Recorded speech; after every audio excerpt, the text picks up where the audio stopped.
Namaste, namaskaram, vanakkam, namo namaha, jai Ganesha. Please visit our website at classicalyoga.org, and there is a donate button there if you'd like to help us out. And please stand up for the Hindu yoga, religious, spiritual, scientific, philosophical lifestyle.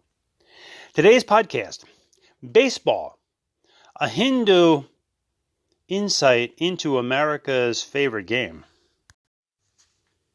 In a way, are we not all playing the many, many games of life? Physical, mental, emotional, religious, or soulful. And we all play the games of our occupations, the games of education, of sports themselves, of arts, of religion. And as we play these many games of life, the ones we choose, we can choose to play the games fair, to be a good sport, to develop good sportsmanships. Or we can become cowards and perhaps drop out. We can also cheat. And remember that not all games are honest games. Many spend a lot of time developing their criminal games, which can manifest in many forms, such as today's so-called hot yoga. In other words, if the yoga that people are into is not Hindu yoga, it's all hot yoga, meaning the street term stolen. So obviously here at the Dharma Yoga Ashram, Classical Yoga Hindu Academy, our main focus is on the various religious games of life, and it behooves all of us as human beings to do a little study of the various religious traditions of the world, of which there are many. Because all of the games of life, be they secular, be they religious, they all have the rules and regulations and rituals. And again, it's up to us to first choose the game, or not, that we decide to play, then learn the rules, and then play the game fair. Of course, we have chosen the Hindu game, the Hindu path, if you will. And remember, when it comes to religion, not everybody wants to play fair. Think of when we were immature children or immature adults, and we had to win at all costs and just could not stand losing. This is becoming a poor sport in life, because in all of these games, sometimes we win, sometimes we lose, and we often learn a lot more when we lose, to strive to be better the next time as we go round and round in the many games of life. It's not a coincidence that we live on a round planet Earth. Hindus call it Bhumi Mata. And we only exist because of the round sun, Surya, and the round moon, Chandra. Interestingly, we did a little parody years ago looking at things from the Christian viewpoint. And of course, remember, as Hindus, we do not use the word God. That's their word. And they mean a one male, as opposed to goddess, creator being. So in this parody,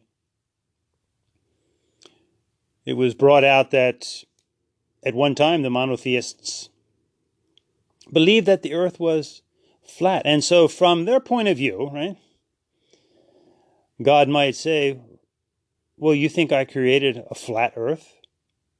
A flat moon, a flat sun? How could you play with a flat ball? So many of the games of life, the sporting games, if you will, they do involve balls. And is this not significant for life itself as we go round and round? Day after day, week after week, month after month, year after year, decade after decade, perhaps lifetime after lifetime, round and round we go. Playing the many games of life, of civilization, as empires rise and fall, as religions too rise and fall.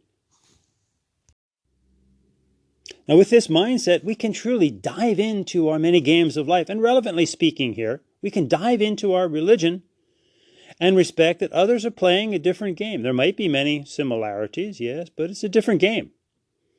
Baseball is not football. Football is not basketball. So let us look at the Hindu game of life, if you will. And we did a podcast, Hindus got game? Or are we lame? Have we wimped out? Are we cowards? Have we dropped out? Or do we play the game fair? So let's look at the Hindu yoga dharma. And remember, yoga is the very methodology that Hindus employ to realize their inner essence, which the Hindus call the Atmana. Others may call it the soul or the spirit. It's a bit different. The Atmana literally means not your mana or not your mind, the inner essence of Jyoti Shakti Ananda Shanti, Satchitananda, which means the inner essence of all of us, of pure energy, pure consciousness, light, and the feeling of lightness, and the inner experience of bliss or love. Satchitananda, love, light, and energy. Om, this are we with emotions, mind, and body. So we'll look at the game of baseball, which is considered America's national game, if you will.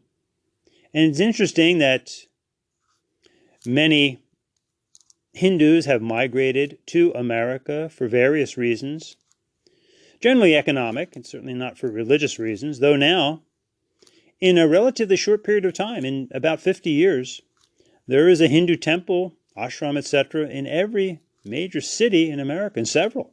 It's amazing what they've done in that amount of time.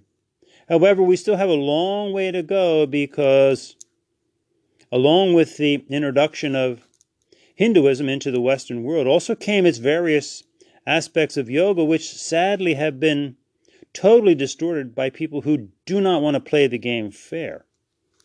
Remember, the Sanskrit Hindu word yoga, Tamil also yogam, means to yoke or join, Y-O-K-E, to our inner Atmana and then Brahman. Our Hindu word for a greater source, a neuter term. It's not an anthropomorphic deity. It's a neuter term for the greater forces of this Satchit Ananda, or Jyoti Shakti, Ananda Shanti, love, light, and energy. That's the meaning of the Hindu word yoga, and the various yogas are the ways in which Hindus achieve this Atma Darshana, or realization of their inner essence, the Atmana. Karma Yoga, Bhakti Yoga, Raja Yoga, Jnana Yoga, Hatha Yoga, Mantra Yoga, Japa Yoga, Nada Yoga, Natha Yoga, Kundalini Yoga. Now, at this point, many people have heard of the word yoga, but they don't realize that that's a total misuse. What is implied there is only one of these yogas, Hatha Yoga, and that was the only one, actually, ironically, paradoxically, bizarrely, that our ancient rishis, holy men and women, said never to put on display, keep it secret. Hatha vidya bhavere yavate guya nivedatu prakashavaranam. And it should be obvious why, because this so-called yoga of today has become a cult of the body, if you will, and a total distortion, i.e. hot yoga, power yoga, doggy yoga, laughter yoga, goat yoga, Kino's yoga, etc., etc., etc. This is not understanding the Hindu game, and certainly not playing it fair. It's actually cheating the whole system. And why do people cheat? It seems concurrent with humanity that there are those who choose the quick route, if you will, because it's easier. But it never turns out good in the end. Some may get along for a long time with cheating the system, but eventually everyone gets caught. And, of course, as Hindus, we believe in reincarnation or samsara, so if one doesn't get caught in this life, it'll certainly be reflected in perhaps the next life, which is a good indication of why we are who we are and what we're doing in any one lifetime. Could it really be a result of what we've done in a previous life? Something to think about, seriously, because this very life depends on what we did yesterday and the day before and the day before. For example, it's not a coincidence that people get lung cancer if they've smoked cigarettes their whole life. So again, obviously, we want to look at the games of life and learn to play them fair and stop this cheating. So let's again focus here on the game of baseball. And we'll look at the English words base and ball, for example, and we're going to relate this to a base is a foundation, obviously. And a ball, obviously, the round nature of life itself. Remember, monotheism is linear thinking. The earth is not flat. There really are very few, if any, straight lines in nature. Everything is curvy. That's why Hindus worship the snake, if you will, as symbolic of the way the energies of life move. They move in wave-like forms, and then often, when the energy is increased, turn into a spiral. Think of the wisdom of that. We've done many podcasts on that. But use your own introspective qualities to contemplate, concentrate on this wave-like energy of life, the snake-like energy of life, and the spiraling nature of life from the cosmos right down to where we are now, and what you're using to listen to these podcasts, the spiral that's inside of your ear, the cochlea. So, let's look at this game of baseball, having a good foundation in life, understanding the circular nature of life. And using Sanskrit, we'll call that Pramana Jagat. Pramana is a foundation. Jagat was always the Hindu understanding of the roundness and the moving nature of the earth itself. Remembering that the earth is not the center of the universe, as was quoted in the Christian Bible. But no, it revolves around the sun. So it's round and it's moving, Jagat. And Pramana is the understanding of a foundation in life. And interestingly, in the Yoga Sutras, which are one of the 6 orthodox systems of Hindu philosophy, something that, along with the modern spurious yoga, is totally distorted. It was written by a Saiva Hindu guru named Patanjali 2,000 years ago. And it's an in-depth understanding of the Hindu dharma and taking one not into really a material existence, but beyond a material existence, into the inner deep realms of Atmadarshana, or, if you will, spiritual realization. So when we come out of that, we obviously need to recognize this world that we're in and play the games of life fair. That is the pramana, having a good foundation, your base, as we move through this ball, this spherical nature of life. And the pramana comes from the first darshan, or philosophy of Hinduism. Remember, we have many, many scriptures within Hinduism, not just one. Now, in this first, basically, foundational philosophy, the Nyaya philosophy, it's the philosophy of logic, looking at life in a logical, rational way, using reason and logic and judgment, which actually, again, according to this Saiva Hindu Guru Patanjali, are the first 2 signs of someone with calm wisdom, and therefore ways to it. Use your reason and logic, number 1. In other words, learn the rules of the games and play them fair. And then judgment. Judgment is the ability to make sound or wise decisions, and everybody who plays sporting events or any game of life knows that we need to make wise decisions. This is judgment. So much for the thoughtless cliche, do not judge. That's bad advice. So classic logic, because it is logical and rational, it needs to be consistent no matter what language we use. So in classic Western logic, we look at perception, inference, comparison, and testimony. We find this also within the Hindu yoga dharma, the Hindu religion. Prataksha, anumana, upamana, sabta. Perception, inference, comparison, testimony. This was in the Nyaya philosophy of Hinduism. Now, just to go over this a little bit, speaking of the Yoga Sutras, Patanjali used this foundational base, this pramana, but he tweaked it a little bit, and we'll look at, for example, why. You can listen to our podcast on the Ashtanga Yoga portion of Patanjali in the Yoga Sutras. But basically, Patanjali recognized perception and inference, prataksha, anumana, which is all important. But he excluded comparison. And we presume that this is because he really wasn't comparing this to anything else. He was teaching other Hindus. That's all that was. at the time. Remember, when Patanjali lived, there was no Christianity, there was no Islam, and he probably knew absolutely nothing of Judaism.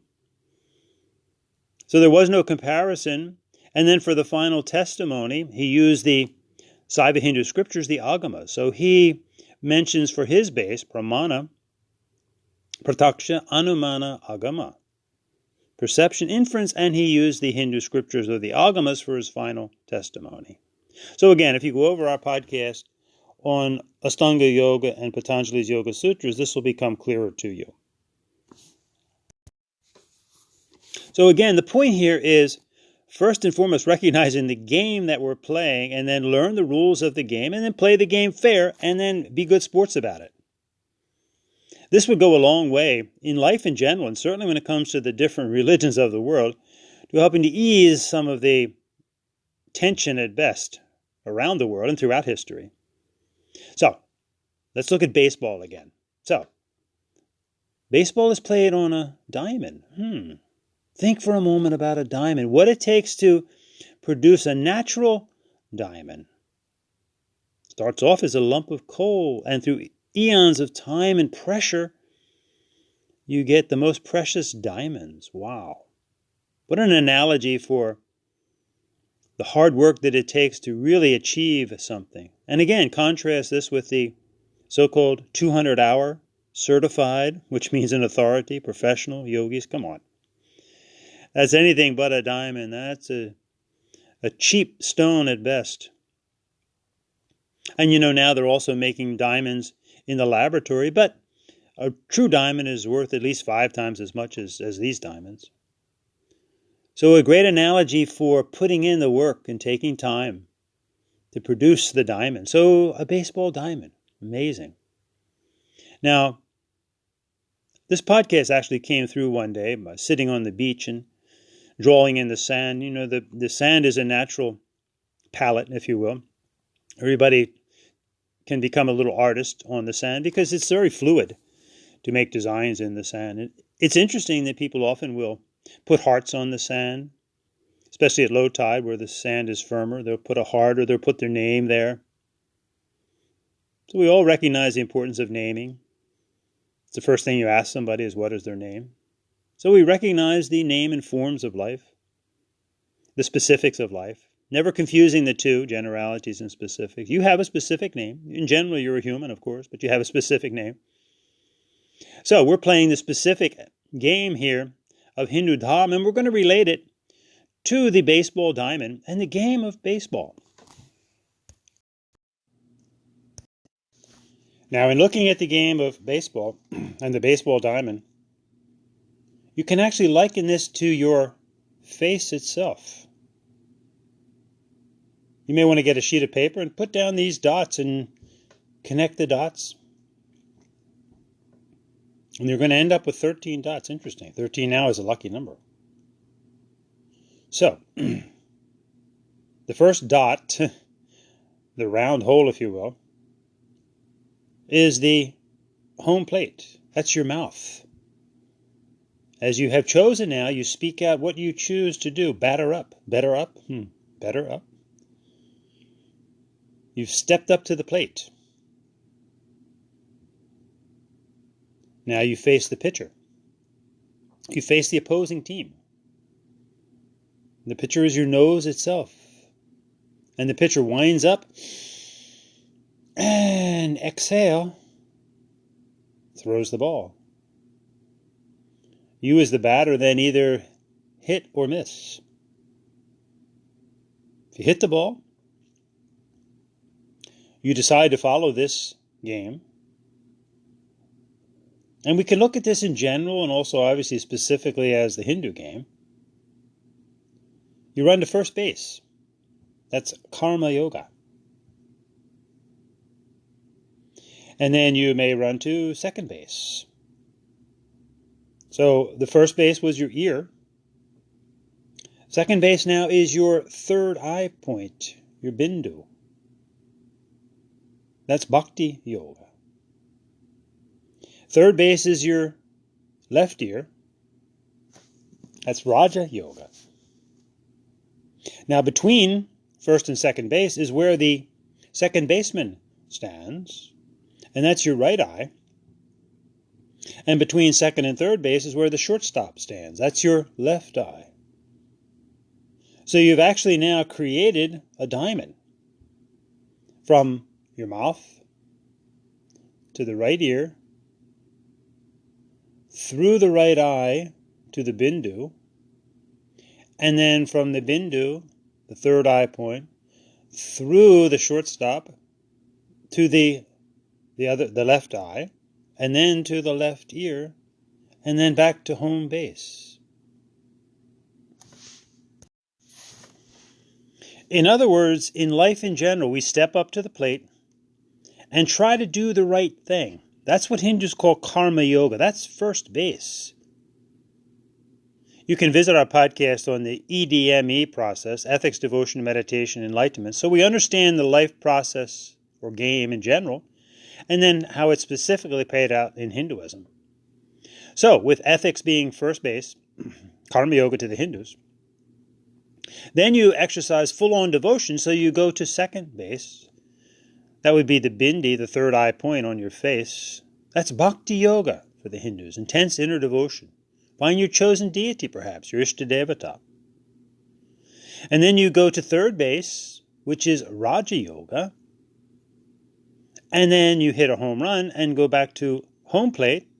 This is Gyan Yoga. You've gone all four bases, if you will, starting at home plate, to Karma, to Bhakti, to Raja, and then back to home plate, home run, Jnana Yoga. Now, to get through first and second base, you have to pass through the second baseman, which is your right eye, and the shortstop is the left eye. So the right and left brain hemispheres. The left brain is connected to the right side of the body. That's your masculine nature, Pingala. And the right brain is connected to the left side of your body. That's the shortstop. This is the feminine nature. So here's where the games of life are helping us to develop a positive masculine and feminine inner nature. Remember, outwardly there's only two genders, come on. But inwardly we all have a masculine and a feminine brain, if you will, left and right hemispheres respectively. And we need to learn, and we will, through the life experiences, good and bad, winning and losing. We'll learn to eventually develop the positive left brain qualities of analytical, logical, rational thinking area, and avoid the negative, bad sports, if you will, of the left brain masculine, being hard, crude, and mean, intolerant, cheating. And then we use the positive right brain, feminine qualities of soft, intuitive, gentle, spiritual, creative nature. And we avoid the cheating or the negative female nature of being cold, indifferent, erratic emotional highs, depression, anxiety, over-infatuation with the physical nature. So now we're playing the game of life fair, and we've been overseen by those in the outfield.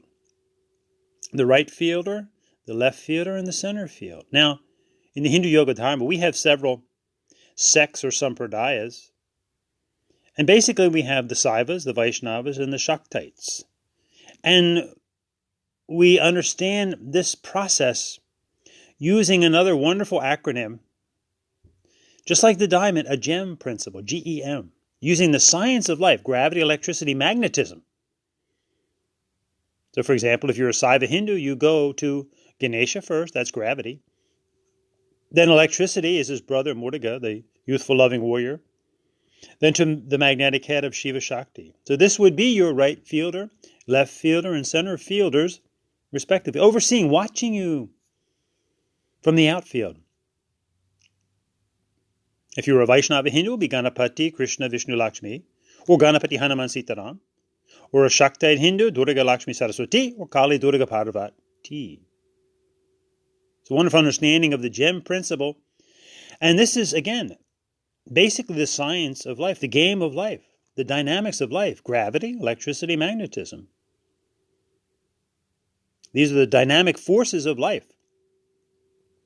And you can equate it to your own physical body. Gravity is your foundation from the belly on down. Electricity is at your heart, the electricity of the heart, that powerful emotion of love. To the magnetic head, Gravity, electricity, magnetism.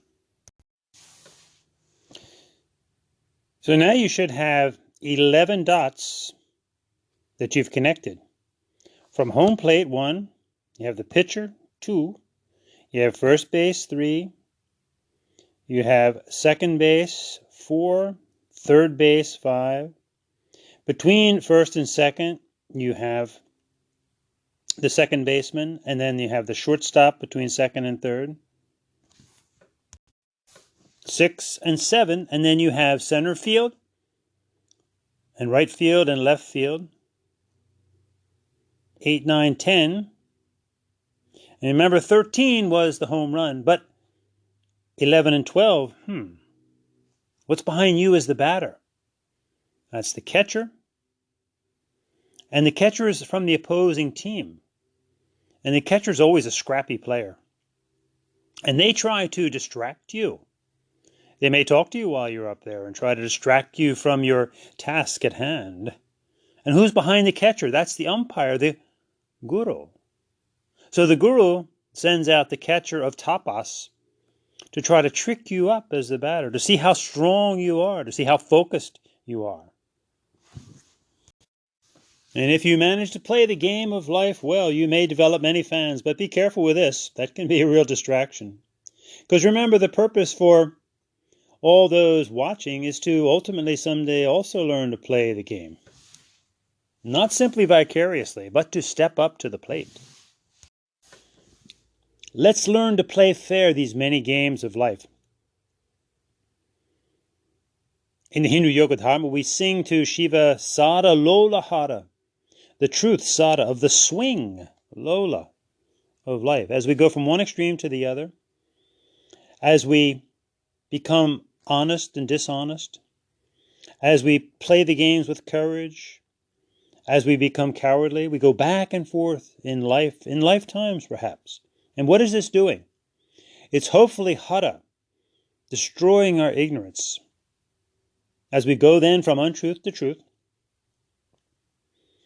ignorance to a more enlightened state of being, ultimately to realize that inner nectar of bliss that resides within all of us, the inner Atmana of love, light, and energy. Hence we say, Asato ma sadgamaya, tamaso ma jyotirgamaya, mrityorma amritam gamaya. And ultimately seeking a satisfaction and a peace that is strength and justice. Om Shanti, Shanti, Shanti. Go play the games of life. Like Mr. Miyagi said, go find the balance. Banzai, victory. JJ, Mahaganapati. JJJ, Hindu Yoga Dharma. Fellow Hindus, play the game, the Hindu game of life. We are Hindus, we do yoga, all of it, Karma Bhakti Rajayana, Hatha Mantra Japa Naranata Kundalini, to reach Atma Darshana. Always start with Ganapati and then wherever that leads you. Let's respect that we are on the team Hindu. And cheer your fellow Hindus on to victory. Playing our game and respecting the other games of life. Om Tat Sat. Game over for now, but there's always a new game, a new day, a new season. Round and round we go, never stopping. Is love the ultimate thing to know?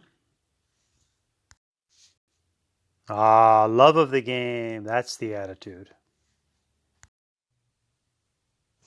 So let's summarize this Hindu religious game. Remember, we follow the Hindu yoga, religious, spiritual, scientific, philosophical lifestyles, all of those things. Now, you can choose to follow any of the established religious traditions of the world or not. It's up to you. Or you may come up with a brand new one, but it would be brand new. It wouldn't be stealing from already established ones, like today's phony yoga and the whole phony mindfulness thing, stolen from Hinduism and Buddhism, respectively. And of course, before you would ever teach any one of these established religious traditions, you would obviously have to be fully committed to it, walk the walk, pade pade, step by step, thread by thread, sutra by sutra, and then perhaps teach, maybe not. So if we look at this game of the Hindu Yoga Dharma, first base, second base, third base, home run, Those are our classic 4 yogas: Karma Yoga, Bhakti Yoga, Raja Yoga, Jnana Yoga. And within those we have Hatha Yoga, the Hindu devotional postures. That's your attitude, first and foremost. Do you have a good attitude? Are you willing to play the game fair, or do you want to cheat and become a 200-hour so-called professional authoritative yogi? And Hatha Yoga is important in developing the physical body, but of all the yogas, the Hindus said keep this one basically secret. In other words, don't display it because of, obviously, quote unquote, what's happened today. Wow, we have a long way to learn, long way to go. To learn first and foremost what game we're playing, and then to play it in a fair way. And also we could look at mantra yoga, which are Hindu devotional chants. It's not just any chant. It's just another word totally misused today. Look at all the fans in the stadium chanting for their favorite team, their favorite player. And there's always music when it comes to these games. That's nada yoga to the Hindus, Hindu devotional music. And some people even may get up and dance. We have that too. That's Nata yoga. And we have a great deity, the Nataraja, the image of Shiva as the dancer, reminding us that we're in this dance of life. Learn what dance we're dancing. Learn the rules and regulations, and then become professional at it if you want to teach. Remember, you can choose to just play sandlot baseball or pee-wee baseball or whatever, but if you want to become in the major leagues, well, then that's a whole different ball game, literally. So, too, if you want to become a teacher of any of the religions of the world and a teacher of the Hindu Yoga Dharma, that's a whole different ball game. Classically, one studies for a minimum of 12 years as a brahmachari, and then perhaps a few years of relative isolation before ever attempting to teach. That's playing the game fair, instead of this hot or stolen yoga that we find today. And they're not without consequence. I mean, everybody needs to do their homework on the past scandals that have ruined the lives of many people. By many weak and or confused Indian Hindus, those who are more interested in the 3 deadly P's, picture, personality, and price tag. Those are okay in the games of life, but when it comes to religion, those are red flags. When it comes to religion, we want people practicing principles. So remember, there are basically 2 types of yoga that make up the Hindu game: real and phony, sat and asat, because we pray, asato ma sat gamaya. This is something that's thousands of years old. So in conclusion, remember that in the game of the Hindu Yoga Dharma, it is Hindu, it is taught by Hindus, and it's not for a fee. All true religions deal on a donation basis. Stay away from the spurious, false, phony yoga stuff. The pee-wee baseball, the pee-wee yoga, if you will, pretending to be professionals. It's not taught as Hinduism. It's not taught by Hindus, and it's basically a business, a .com. Don't be fooled by that nonsense. And to the Hindus, batter up. Step up to the plate and stop this capitulating and start educating. So, hope you enjoyed this baseball, a Hindu perspective on America's favorite game. And remember, in the past, even up to the present, there have been many Americans, many Christians, and not always synonymous, but it used to be, who have gone around the world and not played the games of life in a fair way, seeking to convert others from their birth religion, their adopted religion. It's time to wake up from these injustices. And many are doing that. So remember, bottom line, all of us that are interested in the Hindu Yoga Dharma, and many born in America are now, in a way, interested in Hinduism and Buddhism. You can clearly see this with the proliferation of yoga and mindfulness. Remember, Buddhism really is a sect or a cult actually off of Hinduism. Intense devotion to the Buddha, who was born and died a Hindu. So those that are interested, why not do the right thing. Study. And if you choose to become a Hindu, that's available to you. Take a lot of study, and then formal commitment, which includes a name change. We call it the Namakarana Samskara. And then maybe down the road, then you can teach. Wouldn't that be the honest, logical, ethical thing to do?